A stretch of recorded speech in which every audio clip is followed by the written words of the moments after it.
Salut, je vous retrouve pour une nouvelle vidéo. Aujourd'hui j'avais envie de vous faire une journée dans mon assiette avec des recettes assez rapides et très faciles à faire, enfin surtout pour le déjeuner et le dîner. Le petit déj c'est un peu plus long mais vous pouvez le faire la veille ou quelques jours avant. Donc je vais vous montrer ça, comme d'habitude c'est toujours des recettes végétariennes. Et je voulais aussi en profiter pour vous parler de mes indispensables zéro déchet au niveau de la cuisine, j'en ai choisi 5. Donc je vais vous montrer ça. Là il est déjà 11h30 donc je vous ai filmé le petit déj ce matin. Donc en fait c'est un banana bread, donc je l'ai fait hier, donc les plans que vous verrez c'était hier et je l'ai mangé ce matin, c'était trop bon, donc je vous mets la recette maintenant. Alors c'est parti, je vais vous montrer la recette de banana bread au chocolat. Donc pour cette recette on a besoin de 2 bananes, donc elles sont bien mûres comme vous voyez, mais c'est pour ça que c'est pratique, ça permet d'utiliser des bananes qui sont trop mûres. On a besoin d'un sachet de levure chimique, on a besoin d'à peu près 70 g de chocolat, donc là c'est du chocolat déjà en pépites, mais vous pouvez vous-même couper du chocolat en morceaux. On a besoin aussi de 80 ml d'huile de coco, de 100 g de sucre, donc moi c'est du sucre blond, de 250 g de farine, donc ici c'est de la farine on va dire traditionnelle, enfin qu'on prend en général pour les pâtisseries, donc type 45. Et ensuite on a besoin de 40 ml de lait végétal, donc moi c'est du lait d'avoine. Et ce qui est bien pour un banana bread c'est de prendre un moule à cake. Avant je faisais dans un moule à cake en silicone, sauf que c'est pas forcément génial parce qu'après ça a un goût de silicone. Donc maintenant j'ai acheté un moule comme ça, donc je vais le faire là-dedans et c'est parti, vous allez voir que c'est très simple. Alors la première étape ça va être de mettre les bananes dans un saladier et de venir les écraser à la fourchette. Donc comme elles sont bien mûres, moi ça va aller assez vite. Et au plus vos bananes sont mûres, au plus votre gâteau sera sucré. Donc c'est vraiment pas grave si elles sont toutes noires comme moi.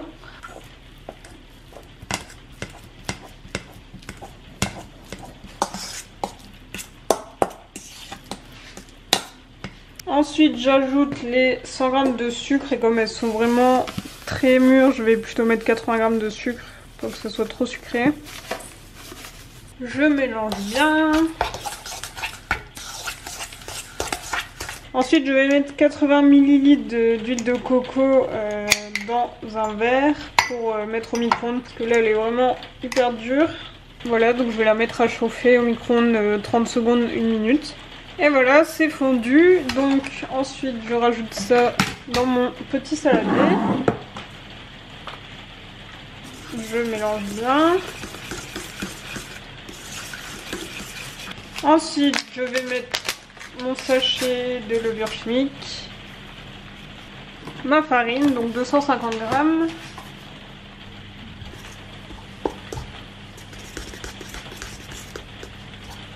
J'ajoute ensuite 40 ml de lait végétal.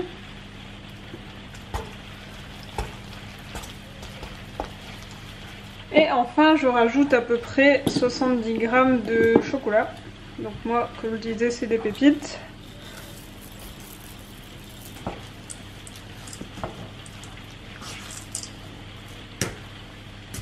Je me suis occupée de mettre de la margarine dans mon moule pour pas que le gâteau colle et du coup il me reste plus qu'à mettre la préparation dedans. Donc c'est une préparation assez épaisse mais en fait c'est pour ça que ça s'appelle banana bread parce que ça fait vraiment penser au pain, je trouve. C'est pas comme un gâteau, c'est plus comme du pain et du coup c'est normal que la pâte soit assez épaisse. Après vous pouvez rajouter un peu plus de lait si vous voulez que ça soit plus... enfin moins épais en tout cas. Et je sais pas si vous avez déjà essayé de manger du banana bread, mais c'est super bon. Et Valentin par exemple qui n'aime pas spécialement la banane dans les gâteaux, il aime bien le banana bread. Et même moi je suis pas trop fan de banane et j'adore ce gâteau. Voilà, comme je vous voyais j'ai fait des petits traits avec ma fourchette. Je sais pas, je me suis dit que ça serait peut-être sympa. Et je vais remettre des petites pépites par dessus. Mon côté plus décoratif. Ce qui se fait aussi pour les banana bread, c'est après de prendre une banane, de la couper en deux dans le sens de la longueur et d'en mettre une comme ça et une comme ça. C'est vrai que c'est sympa. Mais comme j'avais que 2 bananes, du coup je l'ai pas fait. Voilà, et maintenant j'ai plus qu'à enfourner. Hop, donc c'est à 180 degrés pendant 45 minutes. C'est assez long à cuire. Donc on se retrouve dans 45 minutes. A few moments later. Et voilà, il est prêt après 45 minutes. Bon, il pleut toujours, donc depuis tout à l'heure vous entendez le bruit de la pluie sur le dôme.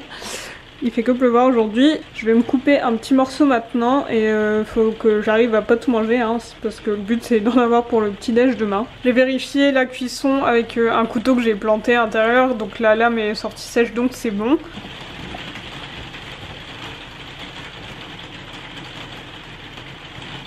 Et voilà, on a chacun notre petite part de gâteau.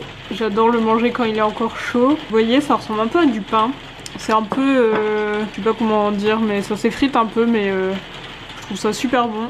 Je viens de manger un morceau et c'est trop bien parce qu'à l'intérieur c'est tout moelleux et la croûte est croustillante. Donc c'est le top, c'est trop bien. Trop bon. Voilà, donc vous avez vu la recette du banana bread. Vous voyez, c'est assez simple à faire. Ça permet d'utiliser des bananes qui sont bien trop mûres. Et du coup, voilà, j'espère que vous testerez cette recette. Je l'avais déjà postée sur Instagram. Maintenant, donc comme je vous le disais, il est 11h30. On va pouvoir manger le déjeuner. Et cette recette est vraiment hyper simple et très rapide à faire. Il s'agit de burritos. Vous pouvez un peu mettre ce que vous voulez dedans. Donc je vais vous montrer, nous, ce qu'on met dedans. Alors, pour faire ces burritos, vous avez besoin de tortillas. Donc on a acheté ça en grande surface, donc c'est dans du plastique, mais franchement je crois que ça n'existe pas autrement. Après vous pouvez le faire vous-même, mais nous j'avoue qu'on n'a pas, on a un peu la flemme. Donc c'est des tortillas comme ça, nature. C'est bien parce qu'il y en a 8 et du coup ça nous en fait 2 chacun pour 2 repas, donc c'est parfait. Parce que ça du coup on l'a déjà mangé hier soir. Ensuite, là je vous donne les quantités, enfin à part les tortillas, je vous donne les quantités pour en faire pour 2 personnes, donc pour faire 4 burritos. Donc ici on a 4 tortillas, on a besoin d'un avocat, on a besoin d'un tofu, donc là c'est 200 grammes, donc 100 grammes chacun. Si vous n'aimez pas le tofu, je vous conseille de goûter le tofu rosso, c'est du tofu à la tomate qui est trop bon, et j'aime aussi beaucoup le tofu à l'ail des ours. En tout cas pour les burritos on aime bien avec celui-ci, le tofu rosso il est super bon, donc ça c'est du tofu qu'on trouve surtout en magasin bio, on trouve pas ça dans les supermarchés habituels. Ensuite on a besoin de fromage frais, donc nous on prend celui-là, c'est du fromage qui s'étale facilement. Nature, après il existe plein de marques différentes. On met aussi un peu de ketchup et Valentin lui met du chèvre, moi j'en mets pas. Et aussi la base en fait c'est du riz, donc là c'est du riz basmati qu'on a déjà cuit. Donc les étapes c'est donc cuire le riz si ce n'est pas déjà fait, couper l'avocat en morceaux, le tofu on le coupe en petits cubes et on le fait revenir à la poêle et ensuite bah c'est tout. Après je vous montrerai, c'est plus que du dressage. Donc là je vais m'occuper de l'avocat et du tofu. Ah oui, j'ai oublié de vous dire que d'habitude on aime bien mettre de la tomate, comme ça rajoute un petit côté un peu croquant, mais quand c'est pas la saison on remplace ça par du chou rouge parce que le chou rouge c'est aussi assez croquant, mais là en fait on en a pas, on a oublié. Donc je vous montre sans chou rouge et sans tomate, mais après bien sûr vous rajoutez ce que vous voulez, vous pouvez mettre des carottes râpées, des petites graines, enfin je sais pas, vous mettez ce que vous voulez dedans. Donc là mon tofu est en train de rissoler, donc j'ai pas mis d'huile d'olive, j'ai vraiment juste mis à la poêle comme ça pour que ça rissole bien, j'ai mis à 5 et je laisse comme ça une dizaine de minutes et j'ai coupé mon avocat en petits morceaux. Voilà, le tofu a chauffé, donc maintenant que vous avez tous vos ingrédients qui sont prêts, première étape ça va être de réchauffer la tortilla, donc c'est si vous en mettez 2, vous mettez 30 secondes au micro-ondes. Ensuite, une fois que la tortilla est chaude, on va mettre du fromage frais un peu partout. Ça va permettre d'après de bien réussir à le coller et à le refermer. Ensuite on va mettre du riz, d'ailleurs j'ai oublié de le réchauffer, donc si vous avez du riz déjà cuit et qu'il est froid il faut le réchauffer. Voilà, mon riz est chaud, donc là je vais mettre un peu de riz. Et si vous voulez pouvoir le refermer vraiment sans que ça tombe partout, il faut laisser un petit espace ici pour le refermer au bout. Et bien sûr on laisse de l'espace sur les côtés. Il ne faut pas mettre trop, sinon après on n'arrive pas à le fermer. Ensuite je vais mettre un peu de tofu rosso un peu partout, toujours en essayant de mettre au centre. Ensuite on met de l'avocat, ça c'est le meilleur ingrédient du burrito. Franchement un burrito sans avocat c'est trop triste, du coup j'en mets plein. Moi je mets pas de chèvre, d'habitude comme je vous disais je mets du chou rouge ou de la tomate mais j'en ai pas, du coup je mets une petite touche de ketchup. Après je mets un petit peu de sel et un peu de poivre. Et il ne reste plus qu'à fermer. Et donc la technique c'est de replier d'abord ce côté et ensuite on replie les 2 autres côtés, mais comme vous voyez ça déborde un peu. Hop. Et pour que ça reste fermé, du coup je mets un petit cure-dent Tac. Voilà. Donc vous voyez, il est bien rempli. Et voilà, mon burrito est prêt. Donc nous on en mange 2 comme ça par repas et on est vraiment calé. C'est plus beau quand il y a du rouge avec la tomate ou le chou rouge, mais là j'en avais pas. Et au final j'ai pu enlever le cure-dent et mettre à la place un peu de fromage pour que ça colle et ça fait très bien l'affaire. Donc n'hésitez pas à tester, c'est vraiment super bon, ça cale vraiment et c'est équilibré en plus. Donc voilà, moi je vais manger ça et on se retrouve juste après. À chaque fois il se fight comme ça, Oli lui met des coups de patte et lui il essaie de la manger pour rigoler. Bref. Loki il s'est fait castrer. Oh là là. Loki, doucement. Regardez comme il est sage. Dès qu'on lui fait ça, il s'assoit. Qu'est-ce que je disais? Ah oui, je voulais dire... Loki s'est fait castrer il y a à peu près 2 semaines, donc pendant 10 jours il avait une collerette, c'était super chiant. Mais là ça y est, il a enlevé sa collerette, tout va bien. Donc ça c'est fait, et Oli, il avait un peu peur de lui avec sa collerette, mais maintenant qu'il a plus sa collerette, ça va, elle redescend plus. Et là, elle veut sortir. Donc, bonne balade Oli. Je vous retrouve après le repas, j'ai été obligée entre guillemets de faire un mug cake, donc c'est-à-dire un gâteau qu'on fait dans un mug et qu'on cuit au micro-ondes, parce que pour MyNeed, donc pour le compte de ma soeur, j'ai dû faire un post recette sur ça, en mode on réutilise les chocolats de Pâques pour se faire un gâteau. Du coup là je viens de m'occuper de faire la recette, de prendre les photos, de retoucher les photos et de programmer le post. Et du coup là ce que je voulais faire c'est vous parler de mes 5 indispensables zéro déchet pour la cuisine, donc je vais vous montrer ça. Alors voilà mes 5 indispensables zéro déchet. Donc on a du bivrap, du sopalin on va dire lavable, des charlottes, une éponge lavable, et ça c'est une chose que j'ai découvert il n'y a pas si longtemps, ça s'appelle des perles de céramique. Donc je vais vous montrer un peu à quoi sert chaque objet. Et en fait cette partie de la vidéo est en collaboration avec NGB Green, on voit le nom ici. En fait NGB Green c'est une petite boutique qui est dans ma ville, donc à Vambrochy. C'est une boutique de zéro déchet, en fait il y a plein d'objets zéro déchet, et en fait ils m'ont proposé de faire une petite collab.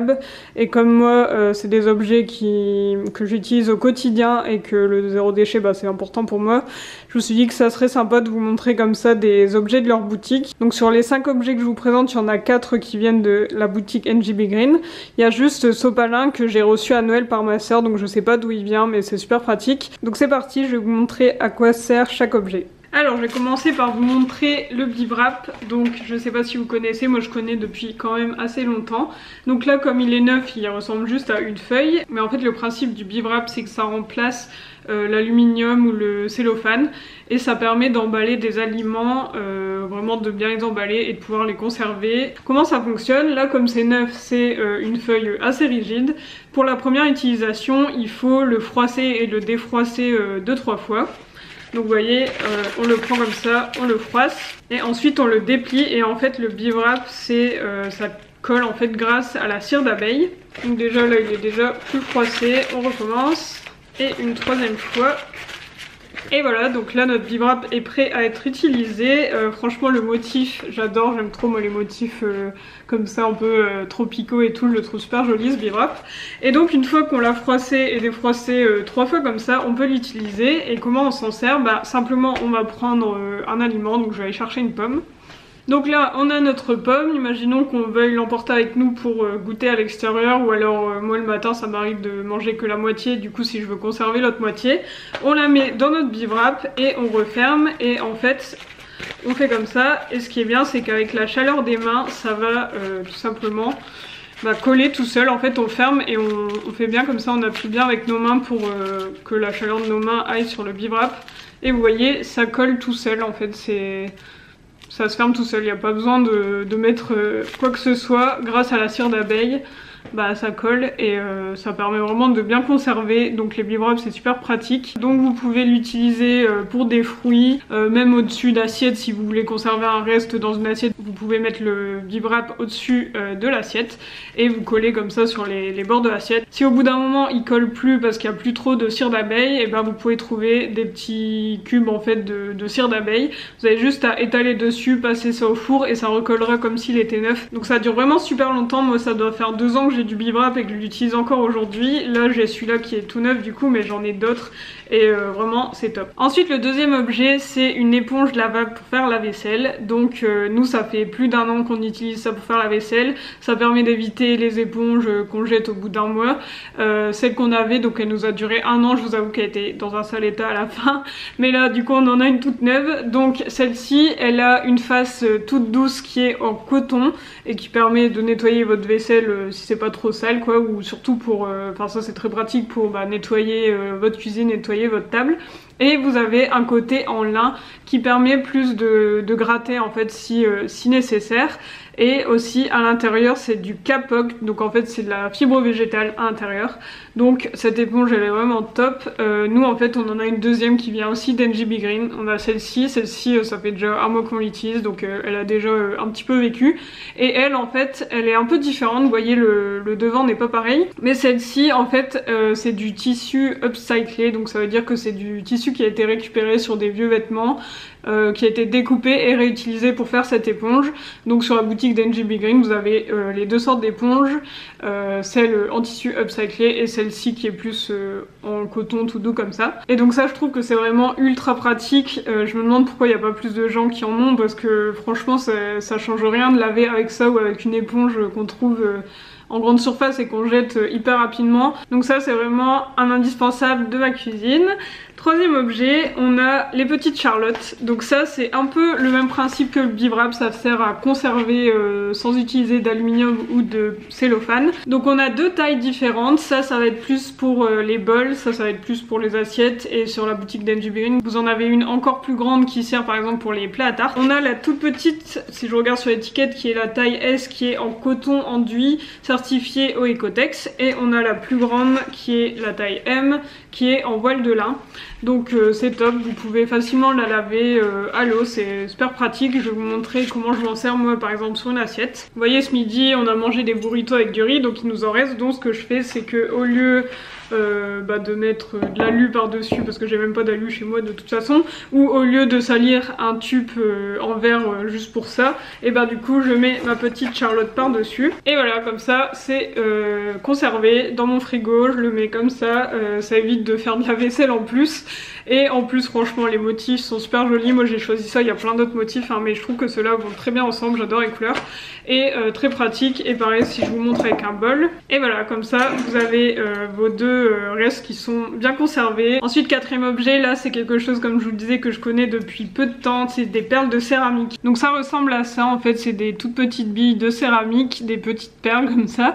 Et à quoi ça sert ? En fait ça sert à purifier votre eau. Donc au lieu d'acheter des bouteilles d'eau en plastique pour éviter de boire l'eau du robinet, et vous utilisez ça. Donc c'est vendu dans un petit sachet, il y en a 15 dedans, et en fait 15 perles ça permet de purifier 1 litre d'eau. Et donc en fait les perles de céramique c'est naturel, ça dure très longtemps, et pour l'utiliser vous le mettez en fait par exemple dans une grande carafe d'eau, vous mettez de l'eau dedans, vous mettez vos billes. Alors pour la première utilisation il faut attendre 30 minutes avant de boire l'eau, mais ensuite vous n'avez qu'à attendre 10 minutes. Donc vous mettez vos perles, vous attendez 10 minutes et votre eau sera purifiée, elle aura un meilleur goût, elle sera filtrée, enfin ça sera beaucoup mieux quoi avec ces petites billes. Et le seul entretien qu'il y a à faire c'est 2 fois par an, vous les rincez, vous les mettez au soleil, vous leur donnez un bain de soleil et ça va les régénérer en fait. Et moi la question que je me posais avant d'en avoir c'est est-ce que les billes ne viennent pas avec quand on verse son eau. Et vous voyez là j'ai mis les billes dans mon verre, et si je transvase dans un autre verre vous voyez que les billes restent bien au fond et que du coup j'ai pas de soucis. Donc même si c'était une grande carafe, je pourrais me servir un verre d'eau sans que les billes viennent avec. Et il faut simplement ne pas oublier de laisser un petit fond d'eau tout le temps, il faut toujours que vos billes soient dans un fond d'eau.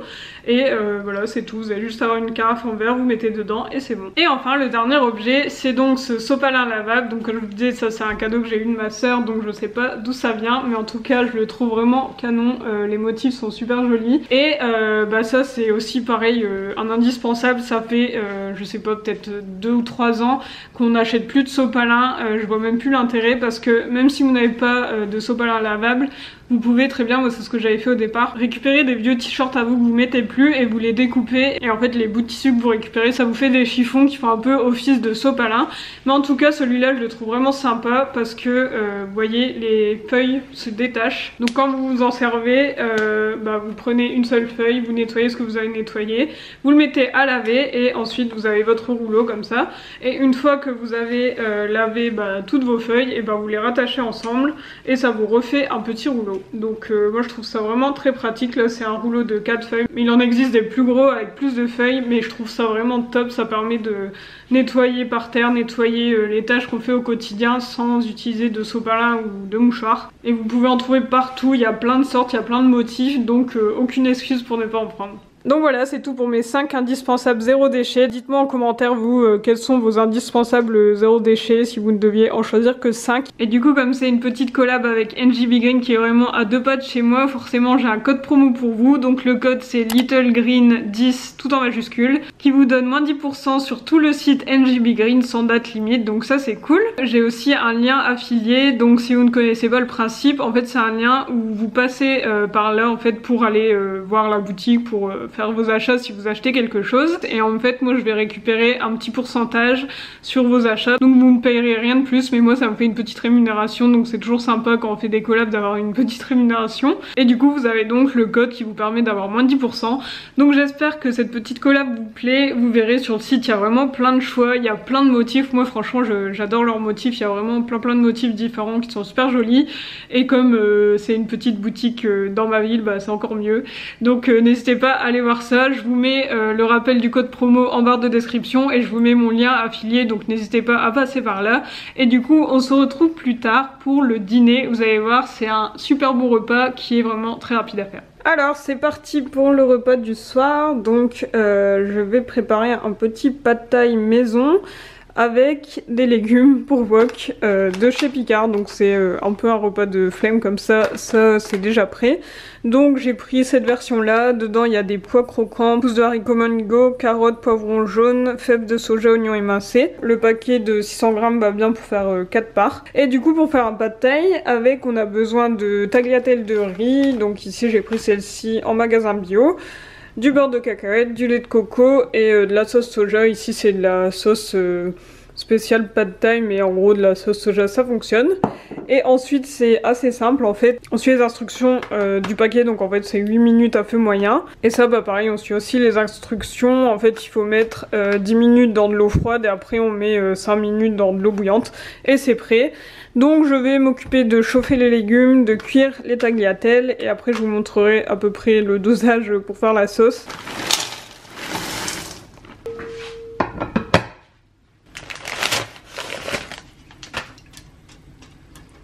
Donc les tagliatelles de riz sont dans l'eau froide pour 10 minutes. Là j'ai mis l'eau à bouillir pour cuire ensuite les tagliatelles pendant 5 minutes. Et ici j'ai mes légumes qui cuisent à feu moyen. En vrai normalement c'est 8 minutes, mais de toute façon le temps que les tagliatelles cuisent, ça va rester là plus longtemps et au moins ça sera bien cuit.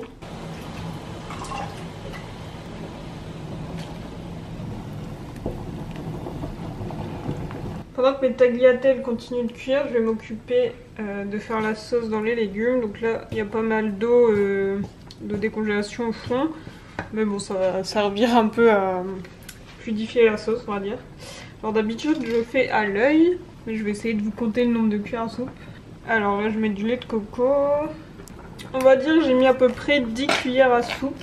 En fait j'ai mis toute la fin de ma briquette. Ensuite on va mettre du beurre de cacahuète. Pour l'instant je mets 2 cuillères à soupe, je verrai après si on manque. C'est un peu ça qui fait tout. Et en fait je fais la sauce directement avec les légumes et je mets pas encore les pâtes parce que la dernière fois j'avais mis les pâtes et j'avais tout mélangé et du coup les pâtes après elles étaient toutes cassées en petits morceaux. Du coup là je fais ça dans les légumes tout seul. Et enfin je vais mettre 2 cuillères à soupe de sauce à thaï, sauce soja. J'en ai plus assez. Normalement je mets 2 cuillères à soupe. Voilà, maintenant que ma sauce est prête, je vais pouvoir ajouter les pâtes en mélangeant, mais pas trop pour pas casser toutes mes nouilles.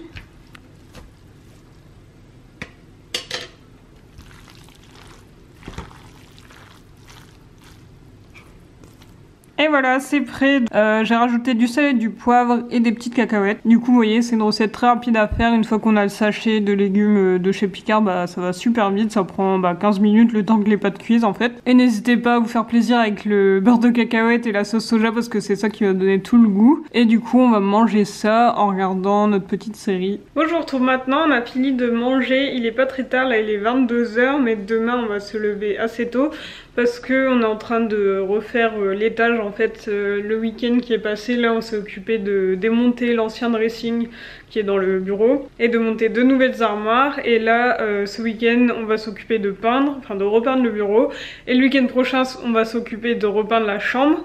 Donc je vous filme tout ça, ça sera une vidéo qui sortira du coup dans 2 semaines, mais c'est pour ça qu'il faut qu'on se lève tôt parce que ça va nous prendre pas mal de temps, sachant qu'on veut faire 2 couches en une journée et qu'il faut attendre 6 heures entre 2 couches. En tout cas, j'espère que cette vidéo vous a plu, que les recettes vous ont plu aussi et que les objets zéro déchet que je vous ai montrés vous intéressent. Si jamais c'est le cas, n'oubliez pas, je vous ai mis le code promo en barre de description avec mon petit lien affilié. Vous pouvez vous abonner si ce n'est pas encore fait, et en attendant, je vous retrouve la semaine prochaine. Salut!